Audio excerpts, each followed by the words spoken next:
দেখতে দেখতে আমরা প্রায় 26তম ক্লাসে উপস্থিত হতে পেরেছি। যারা তোমরা প্রথম থেকে এই ক্লাসগুলোতে যুক্ত ছিলে না, তাদের উদ্দেশ্যে বলা, প্রথম থেকে অবশ্যই ক্লাসগুলো করে নেবে। আজকে আমরা যেটা শিখবো, যে শেখানো অর্থে যে ভার্বটিকে আমরা নিয়ে বিস্তারিত আলোচনা করব, সেটা হচ্ছে টিজ ভার্বকে নিয়ে। টিজ ভার্বের 3টি ফর্ম রয়েছে। টিজ হচ্ছে আমাদের ভার্বের বেস ফর্ম, ভার্বের ভিটু হচ্ছে আমাদের টট অথবা ঠট, যাই বলি না কেন। যে টট আমরা অনেক ক্ষেত্রে বলি, অনেক ক্ষেত্রে হচ্ছে ঠট বলি, টটটাকে ঠ বলে থাকি। যে টিজ, ঠট, ঠট এবং ভি3 যেটি, সেটা হচ্ছে ঠট। আশা করি তোমরা সকলেই এই 3টি ফর্ম অবশ্যই মুখস্থ রাখবে। যে শেখানো অর্থে আমরা যে ভার্বকে ব্যবহার করি টিজ, টিজের 3টি ফর্ম রয়েছে: প্রেজেন্ট ফর্ম, পাস্ট ফর্ম এবং পাস্ট পার্টিসিপল ফর্ম। এগুলো অবশ্যই অবশ্যই মুখস্থ থাকতে হবে, কেননা এগুলো মুখস্থ না থাকলে ইংরেজি শেখাটার এই মজাটুকু তুমি পাবে না। এর জন্য অবশ্যই এগুলো সবার প্রথমে মুখস্থ করে নেবে। এখন আসো আমরা সেন্টেন্স মেকিংকে যাই। যে 21তম ক্লাস থেকে যে যাত্রাটা শুরু হয়েছে, সেই যাত্রায় প্রবেশ করি আমরা। যে টিচ দিয়ে আমরা যেটা শিখতেছি, আই টিচ, আমি শেখাই। জাস্ট ফোকাস করো আজকে। যে সাবজেক্ট দিলে আই টিচ, যে আই টিচ আমি শেখাই। আমি কি শেখাই একটা প্রশ্ন থেকে যায়। যে আমি ইংলিশ শেখাই, আই টিচ ইংলিশ, আমি ইংলিশ শেখাই। আমি কি শেখাতে পারি, আই টিচ বাংলা। যে আই টিচ বাংলা, আমি বাংলা শেখাতে পারি, আমি ফ্রান্স শেখাতে পারি। তুমি যাই শেখাই না কেন, জাস্ট এই জায়গাটুকুতে বসিয়ে দিবে যে ইংলিশ, এটা পরিবর্তন করে তুমি ওখানে তোমার যেটি শেখাও সেটি তুমি বসিয়ে দেবে। আই টিচ ম্যাথমেটিক্স, যে আমি গণিত শেখাই। কেউ সায়েন্স শেখাতে পারে, আবার হতে পারে যে হস্তশিল্প রয়েছে বা আদার্স যে কাজ রয়েছে, সেই কাজের নামটি তুমি এখানে বসিয়ে দেবে। যে আই টিচ ইংলিশ, আমি ইংলিশ শেখাই অ্যাট স্কুল, এবং অর্থাৎ আমি স্কুলে ইংলিশ শেখাই বা ইংলিশ পড়াই। যখন এভাবে আসবে যে আই টিচ আমি শেখাই বা আমি পড়াই, এরকম আসবে যে আই টিচ ইংলিশ, আমি ইংলিশ পড়াই অথবা ইংলিশ শেখাই অ্যাট স্কুল, স্কুলে।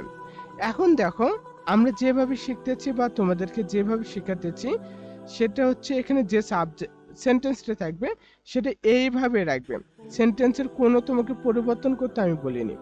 যে সেন্টেন্সের এখানে তোমাকে আমি পরিবর্তন করতে বলিনি, শুধু তোমাকে আমি বলেছি এখানে সাবজেক্টটা চেঞ্জ করে দিবে।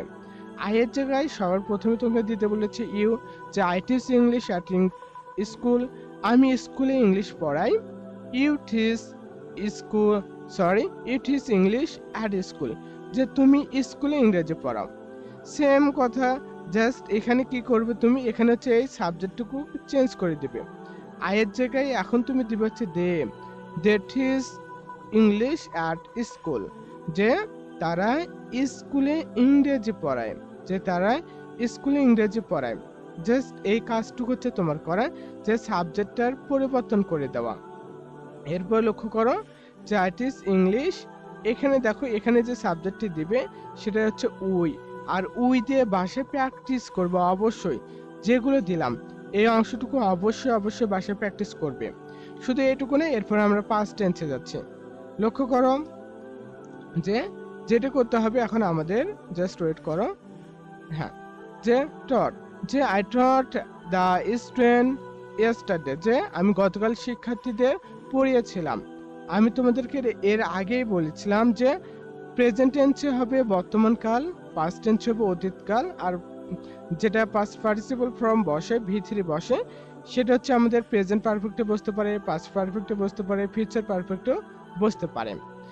এখন তোমার কাজ কি, আই থট বা আই টট আমি পড়িয়েছিলাম, আই টট আমি পড়েছিলাম দ্য স্টুডেন্ট, যে শিক্ষার্থীদের গতকাল। এখন তোমার কাজ হচ্ছে এখানে জাস্ট তুমি যে কাজটা করবে সেটা হচ্ছে সাবজেক্টগুলো এখানে চেঞ্জ করে দিবে পূর্বের মতো করে। যে এখানে হচ্ছে আই এর পরিবর্তে ইউ, তার মানে এখানে যেটা আসবে সেটা হচ্ছে you taught the student yesterday, যে তুমি গতকাল শিক্ষার্থীদের পড়িয়েছিলে। এরপর দিয়ে দিবে এবং সবার লাস্টে হচ্ছে উই ভার্ব দিয়ে চেষ্টা করবে। যে we taught the student yesterday, যে আমরা গতকাল শিক্ষার্থীদের পড়িয়েছিলাম অথবা আমরা গতকাল ছাত্রছাত্রীদের পড়িয়েছিলাম। এখন ভার্বের ভি3 নিয়ে আলোচনা করি। I have thought them well, আমি তাদের ভালোভাবে পড়িয়েছি। যে আই থট দেম আমি তাদের পড়িয়েছি ওয়েল ভালোভাবে। এখানে পরিবর্তন শুধু তুমি করবে, সাবজেক্টের পরিবর্তনটা করবে। আর আমি শুধু বলছি আয়ের জায়গায় তুমি ইউ বসাও, এরপরে হচ্ছে দিয়ে বসাও, এরপরে হচ্ছে উইকে বসিয়ে দাও। কি করবে? উইকে বসিয়ে দেবে।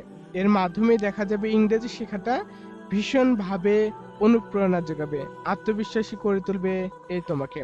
যে I have thought them well, যে আমি তাদেরকে ভালোভাবে পড়েছিলাম।